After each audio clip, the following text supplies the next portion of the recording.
এখানে আমার গ্রাফিতির ব্যাপারে তো কোনো কিছু, আমি তো একজন জুলাই যোদ্ধা। গ্রাফিতি নিয়ে কখনো আমি বলি নাই যে গ্রাফিতি মুছে ফেলার জন্য।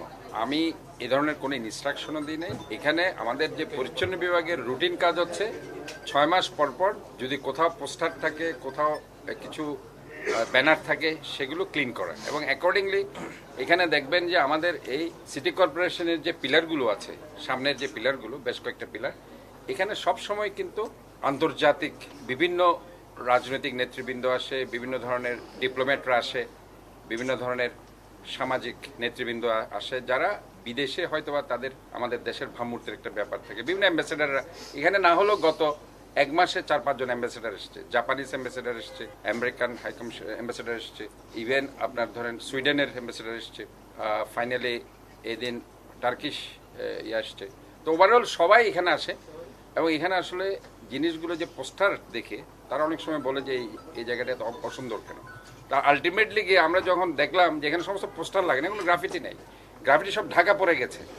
এবং আলটিমেটলি আমাদের পরিচ্ছন্ন বিভাগ এগুলি রুটিনলি কাজ করছে, তারা ক্লিন করে তারা সেখানে করেছে। এবং গতকালকে অলরেডি এনসিপির কিছু ছেলে এখানেও এসেছে যে গ্রাফিটি ছিল। আমি তো ঠিক আছে, তোমাদের যদি গ্রাফিটি থেকেও থাকে এটা আমি করে দিব, এটা পরিষ্কার করা হয়েছে। এখন সুন্দর করে দরকার হলে আর্ট কলেজের যদি ছেলে থাকে, তোমাদের আর্ট কলেজের ছেলেদের দিয়ে তোমরা সুন্দর করে এগুলি করো। মাইকের অতিরিক্ত খরচে চিন্তিত? নিয়ে আসুন রাইডো, মাসের খরচ মাত্র 300 টাকা।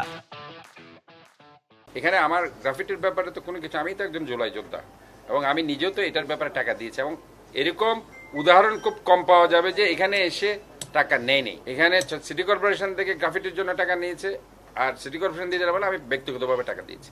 কাজে কেউ ফিরে যায়নি গ্রাফিটির জন্য, যে গ্রাফিটি করার জন্য।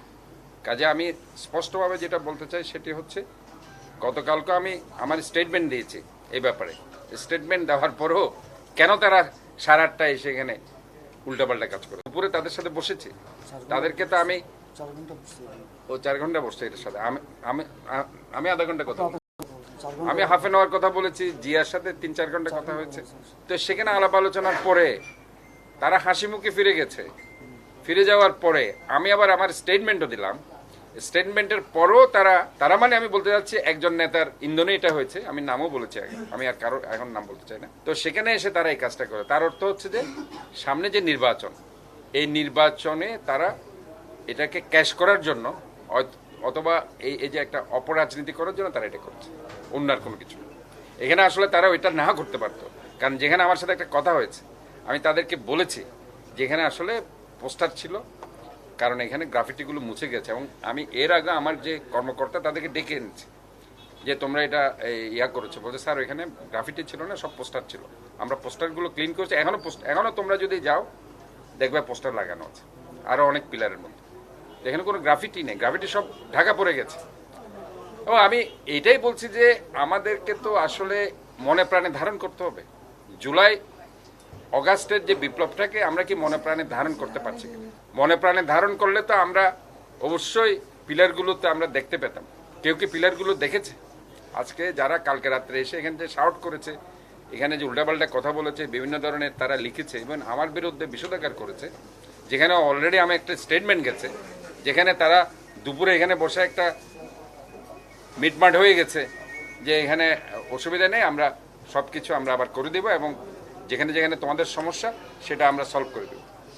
তো এত কিছুর পরেও তারা এটা করা মানে এটা একটা রাজনৈতিক উদ্দেশ্য প্রণোদিত হয়ে তারা করেছে। এখানে আর কোনো কিছু আমি দেখছি না।